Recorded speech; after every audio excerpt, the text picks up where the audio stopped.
subscribe our channel, click on the bell to notify new videos. Iran کے صدر حسن روحانی نے امریکہ کو ناقابل بھروسہ ملک قرار دے دیا۔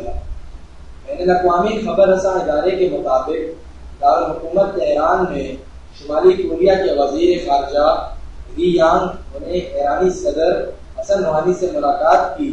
ایرانی صدر نے شمالی کوریا کے وزیر خارجہ کو امریکہ کے ساتھ تعلقات پر محتاط رہنے کا مشورہ دیتے ہوئے اپنے تحفظات سے بھی آگاہ کیا۔ ایرانی صدر حسن روحانی نے کہا کہ امریکی انتظامیہ پر کسی صورت اعتبار نہیں کیا جا سکتا۔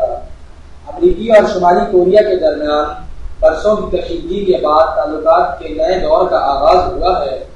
شمالی کوریا کے سربراہ کم جونگ ان اور امریکی صدر ڈونلڈ ٹرمپ کے درمیان ملاقات بھی ہوئی ہے، جس کے بعد برف پگھلنے لگی ہے۔